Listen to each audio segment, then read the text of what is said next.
So we'll demonstrate it, and Shubhajit Babu will show you the video and all these things. He is in the line already. He has prepared, he and his team has prepared this small video, okay, for you. Okay, now today's experiment, D'Arsonval galvanometer, just the theoretical part only I'm showing you. You already have studied this galvanometer in the class. For section A, I have taken the class. For section B, some other teacher is, I think, has completed the discussion already.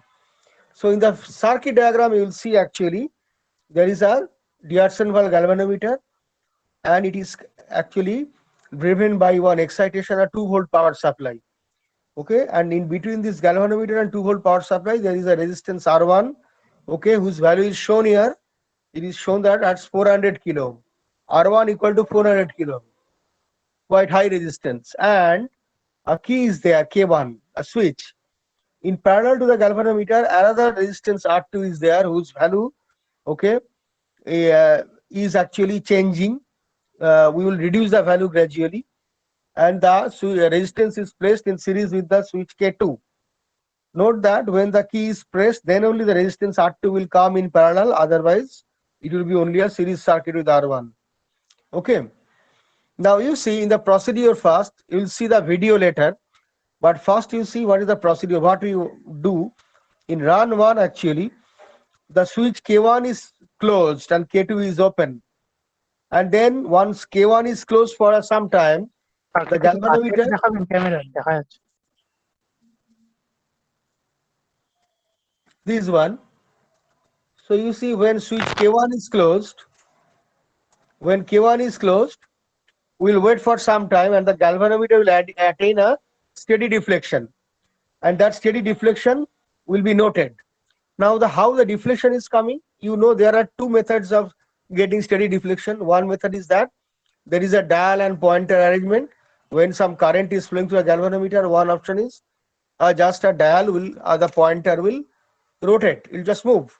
There is another option is there that one mirror is placed in the former or near to the former of the galvanometer, and one light source is allowed to strike on the mirror, okay, allowed to be incident on the mirror, and the mirror will reflect the light beam, okay, and that reflected beam will come to the rotating spot, to the circular scale, and one illuminated spot, it will be visible on the circular scale. The scale is 1 meter away typically from the galvanometer. Means, say if there is a galvanometer, so note that, say if this is a galvanometer, one light source is just striking on the mirror and is reflected back.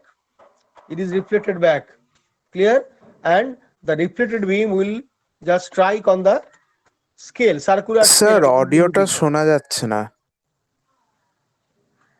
শোনা যাচ্ছে না অডিওটা, সে কি? Clear? ও then it is the bandwidth problem at your end. যারা শুনতে পাচ্ছ না, খুব সম্ভব তাদের নেটওয়ার্কে কোনো সমস্যা হচ্ছে। হ্যাঁ স্যার, এখন শুনতে পাচ্ছি, একটু তার মানে প্রবলেম হয়েছিল। আচ্ছা আচ্ছা। So you see, the illuminated spot will be reflected back. It will strike on the circular scale. So from the position of the illuminated spot, you will come to know what is the steady deflection. Okay, and note that when our Q1 is closed for some time, some current will flow through the galvanometer and the illuminated spot will attain some steady position. Okay. Now the thing is that when we, in the run 1, there is a second step, it is given here that the K1 in, so we note the steady deflection first, then in the next case what we'll do, we'll press the K1 just momentarily and we'll release the key.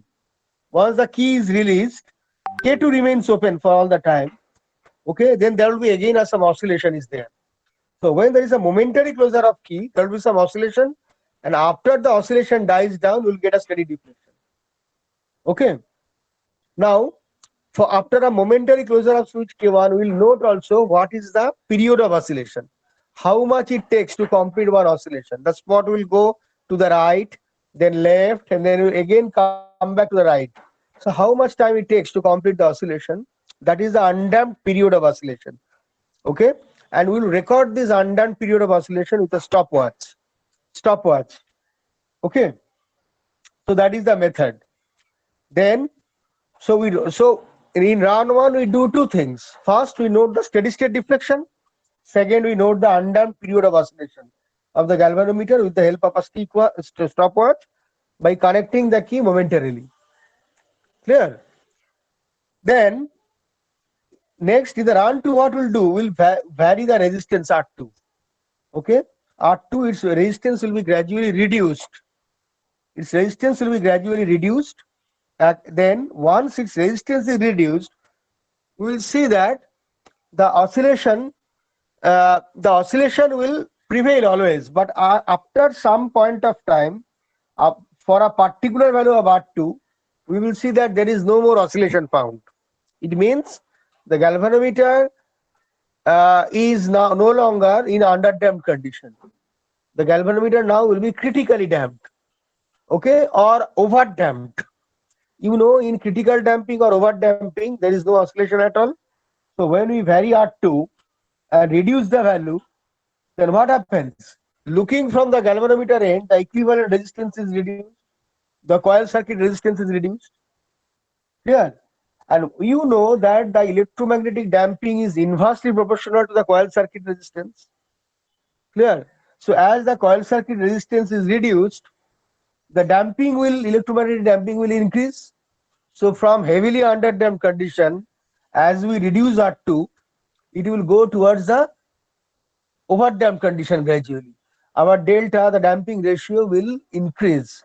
When it is exactly equal to 1, it will be critical damping, and when it is more than 1, it will be overdamping.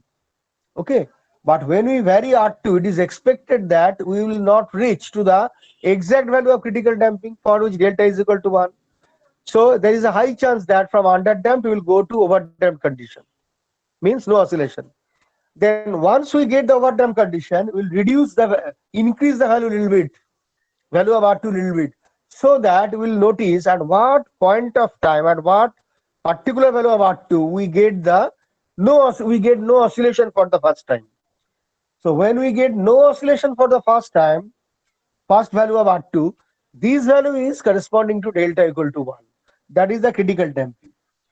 So that is the illustration. Now I want to give you one specimen table for the experiment, and then it will be clear to you. Now in run 1, say as I told you that we press the switch K1 momentarily and see what is the underdamped state, what is the oscillation, that will see it. So now in run 1 you see we note this period of oscillation for 10 full oscillation. Why 10 full oscillation? Because for one full oscillation the time is short, and there may have some error in recording the time, because there are personal error, human errors, all are there. So we just switch on our stopwatch and wait for 10 complete oscillation. So for 10 complete oscillation, you see we are recording the time. See, in one case it is 7.3 seconds. In another case it is 7.67. So we are completing 10 oscillation. Then for 10 oscillation it is 7.3 seconds. 7.3 seconds. So 7.3 by 10. So it is 0.73. So 0.73 is the time period. So we will do this step repeatedly. Why? Because we want to reduce our error, so we want to go for averaging. In one case we are getting 7.3 seconds for 10 oscillation. In another case, another 10 oscillation, it will take 7.67. Say for another 10 oscillation, another 6.9 seconds. So in every case we calculate what is the time for completing one complete oscillation, one oscillation, full oscillation. Then these are the time. Then we take the average of all such reading. So typically it is 0.73 seconds. Typically. So after averaging, we are getting it. So that is the time period. So, and we are taking minimum 6 readings. Okay, so 10 oscillation into 6. So we are taking it that way, and ultimately we are getting that particular mean time period. We call it, say, T0, capital T0. Okay, in run 1 we are getting it. Then what we do in the run 2, we want to reduce the value of R2. Okay, how to reduce the value of R2? Our starting value of R2 will be 5 kilo ohm. Our starting value of R2 will be just 5 kilo ohm. So that is 5 kilo ohm actually noted here, you see. So this is our 5 kilo ohm starting value of the resistance. From 5 kilo ohm, now we go on reducing this value. We go on reducing this value. How? So initially 5 kilo ohm, then we reduce it instead of 1 kilo. Actually, there is a resistance box actually by means of which we can vary the resistance. Now in 5 kilo ohm, we note one deflection. Okay, when the value of R2 is 5 kilo ohm, we note the deflection is 175 in millimeter in the scale we are getting it. And we find that, okay, there is an oscillation. Okay, for 4 kilo ohm, we are getting in 171 millimeters. So, and the oscillation is found. We go on reducing the value. 5 from 5 kilo ohm, then 4, 3, 2, 1, this way, the oscillation is found. Now, for one value of R2, say here it is 350 ohm, as an example, we are getting one oscillation. We are getting no oscillation. No oscillation means we are not sure whether it is critically damped or over damped. Although it is written critically damped, but it may not be critically damped, it may be over damped. So from under damped, we are getting to over damped. So again, we are reducing it 340, 330. It will be not be Y, it will be always N actually, N. No. Once we get no oscillation for the first time, for all other values of resistances are 2, thereafter, it will be always N. So these are all over damped conditions. But now we note what is the first value of R2 or highest value of R2 for which we get no oscillation. This value is either the critically damped condition or no, it's over damped condition close to critical damping. Then we will just come to a value which is in between 400 ohm and 350 ohm. Maybe at 357 ohm, I am just telling arbitrarily, maybe at a resistance of 357 ohm, we are getting for the first time no oscillation at all, no. Then that first value will be our critical damping. Okay, that first value will be our critical damping. So we have to note what is the first value of R2 or the highest value of R2 for which there is no damping at all. That value will correspond to the critical damping. So that value is the coil circuit resistance for critical damping. Once we know this thing, then we can find out many other galvanometer parameters. How? In the calculation, actually these things are there, that the angular steady state deflection theta s is found from the scale theta s. From this reading we can calculate, okay, L is actually 1 meter distance where the scale is placed. ds is the steady state deflection in millimeter. Then theta s will be our steady state deflection. From that we can get from that formula. Okay, our angular deflection of the spot when the critical damping is introduced. Okay, that calculation is also found, that under critical damping condition, what is the scale reading divided by L, and half of tan inverse this is corresponding to theta c. Okay, everything can be proved, but I am not going to the proof again here. Okay, and galvanometer resistance is also found from that particular reading. All things can be proved, but I am not going to the proof actually.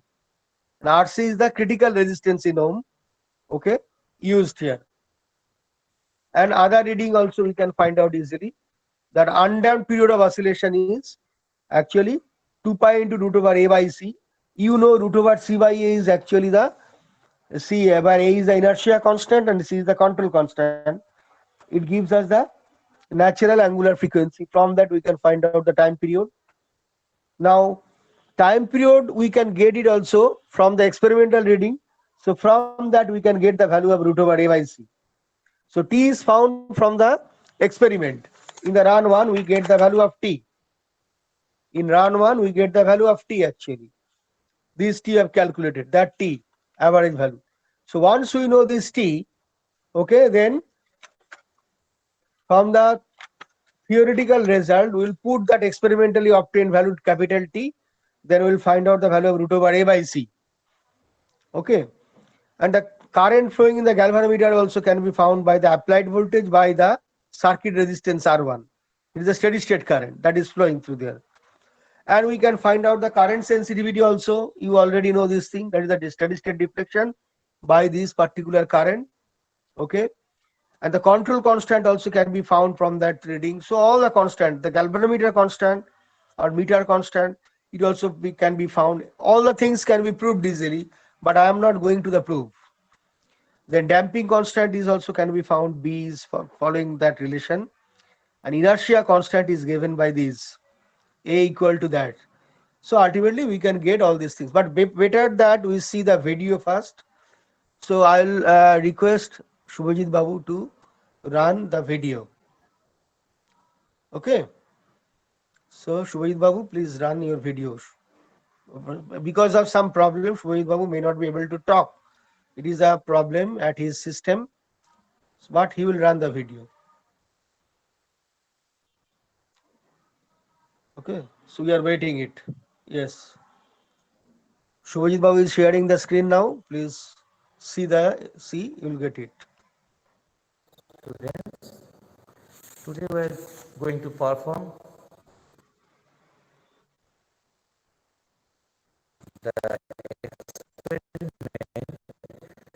study of D'Arsonval galvanometer. You can see here is the setup for such experiment.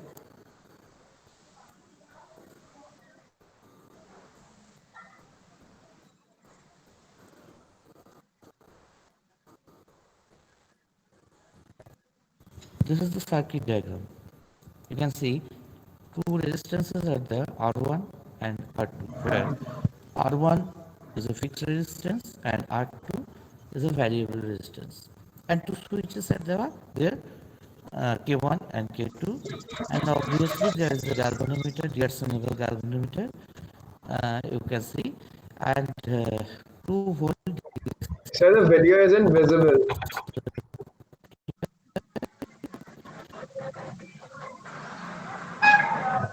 Unpin কর হয়ে যাবে।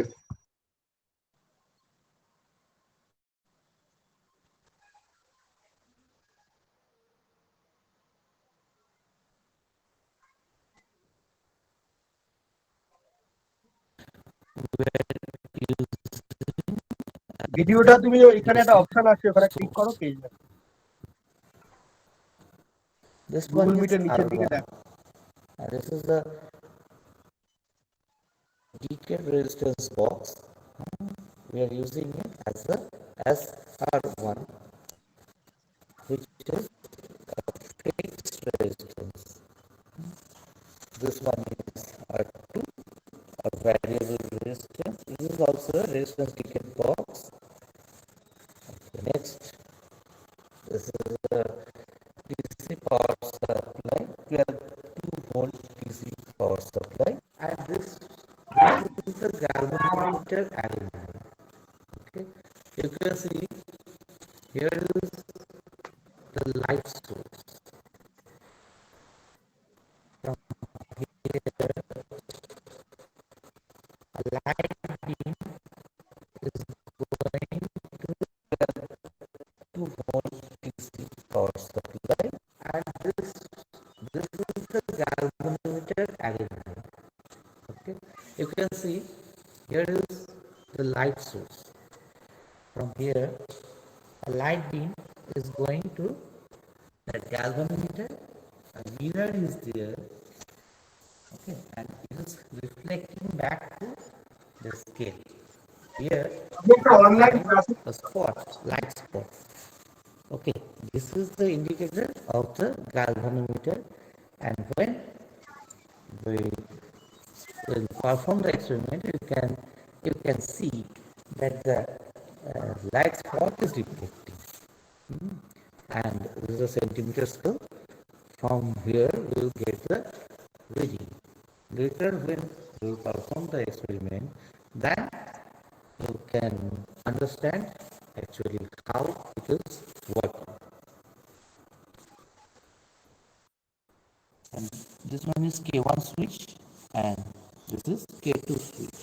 Okay, by putting this, we will close the switch, and by removing this, we will open the connection of the switch.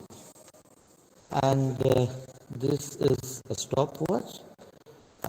We will use it to measure the oscillation period. R1, as you know, R1 is a fixed resistance, and we will fix the resistance value to 400 kilo. Throughout the experiment, that value will not be changed. Now we will perform our experiment. Now run one. First, press the key K1 with key K2 open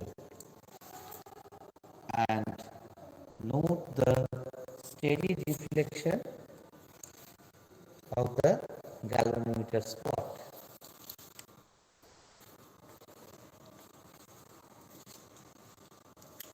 Let it come to its steady position.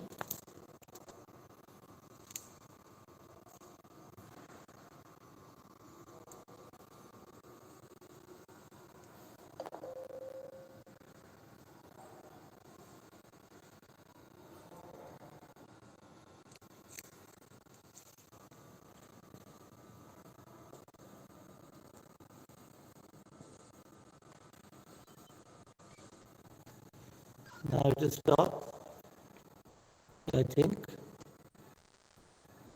a little bit deflection is there. Okay.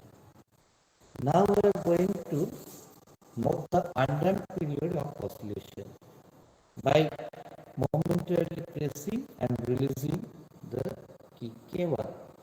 Just check. Now you see that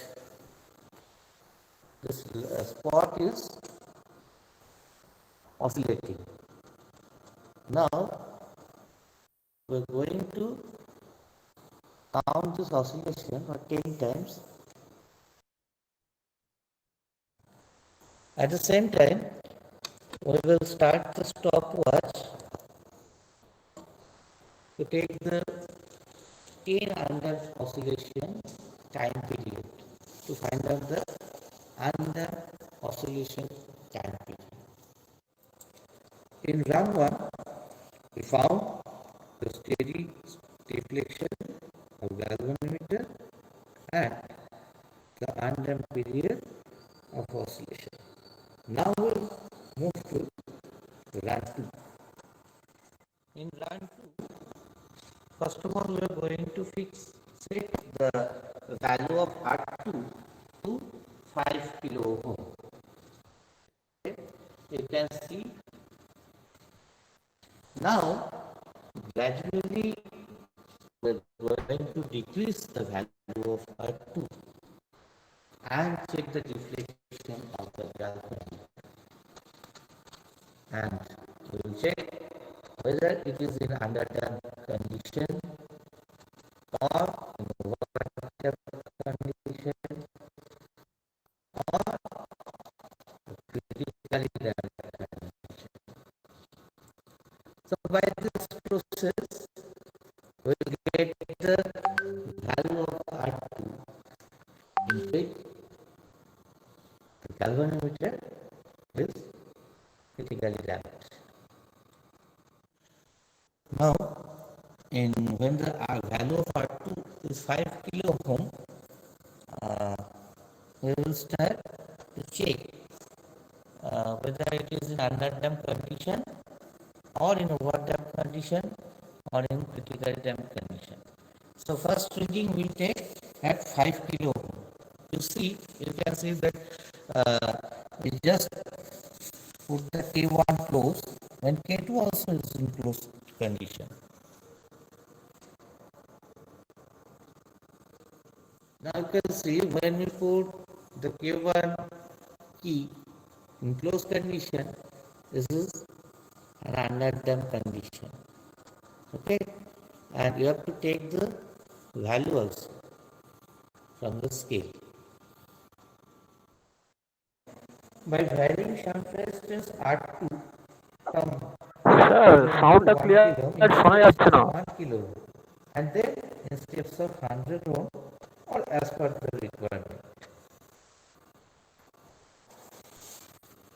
By this process, now we came to the value of 1 kilo ohm of R2. Now you can see, okay, now you can see the value, actual value has been decreased, but still it is in underdamped condition. So in 1K, you saw that the value has been decreased, but still it is in underdamped condition. So now we are going to change the value of R2 in steps of 100 ohm.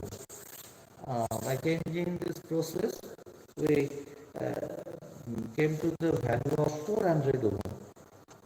Okay, now we'll check it in 400 ohm. Yes, yes, the value, you can see that value again value has been decreased, but still there is still it is in underdamped condition. You can check it again, just show. Yes, it is still in underdamped condition. Now we are going to the value, next value, that is 300 ohm. Change it to 300 ohm.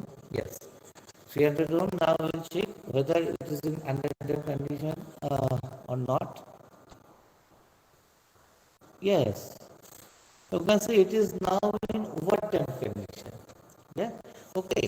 So in 400 ohm, it was in underdamped condition, and in 300 ohm, it is in overdamped condition.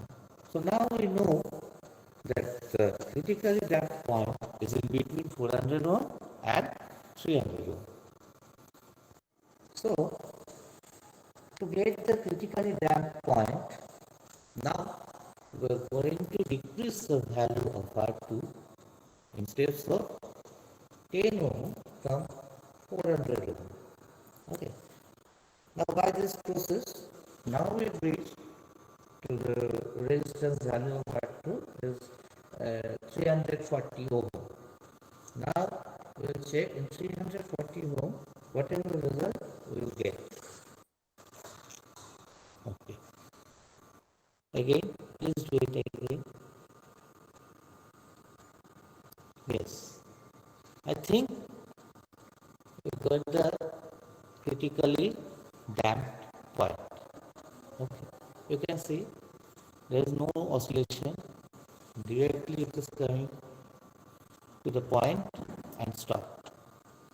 Okay, so now I can say the galvanometer becomes critically damped. And remember, don't forget to take the value for each reading. Okay.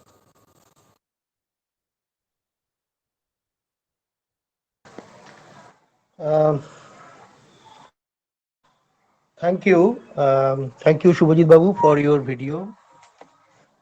I think there is some problem in the audio quality. তোমাদের কি মনে হচ্ছিল অডিওটা শুনতে পাচ্ছিলে ভালো করে? না sir, কেটে কেটে যাচ্ছিল খুব। হ্যাঁ হ্যাঁ, আমিও তাই অডিও পাচ্ছি। ভিডিও এটা আসলে ওই যদি সবারই এটা আমাদের প্রবলেম হয় তাহলে বুঝতে হবে যে হয়তো ওই ট্রান্সমিটিং এন্ড থেকে হতে পারে। যাই হোক, এটা কিছু করার নেই, এমনি গুগল মিটের থেকে। কিন্তু জুমে আবার ওই 100 জন এক্সিট করে গেলে করা যায় না। গুগল মিটের তার একটা উপায় আবার আছে জানো, সেই জন্য আমি এখানেও গুগল তো মিটে নেই বাধ্য হলাম। 100 জনের হ্যাঁ উপায়টা। হ্যাঁ, না তো 100 জনের বেশি ক্লাস করা যায় না। কি গুগল মিটে ওই ইউটিউব চ্যানেল করে আর কি, লাইভ ইউটিউব চ্যানেল করে তখন সেটা বাকি জন সেটাতে দেখতে পাবে আর কি।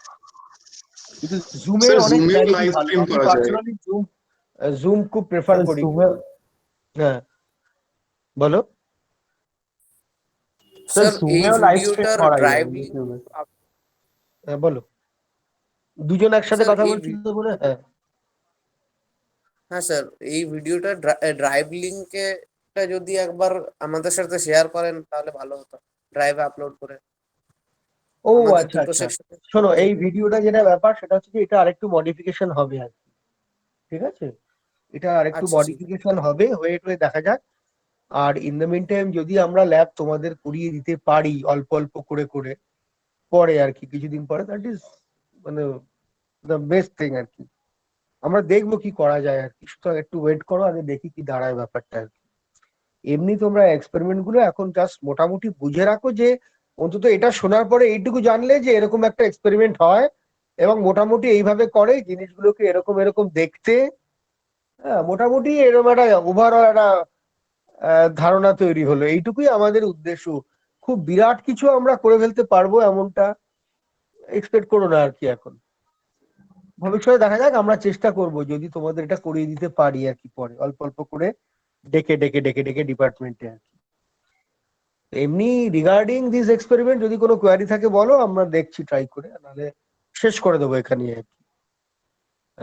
জাস্ট ধারণা দেওয়াটাই এখানে উদ্দেশ্য ছিল, খুব বেশি কিছু করানো এইভাবে তো বুঝতেই পারছো ল্যাব আর কি করে করাবো এইভাবে।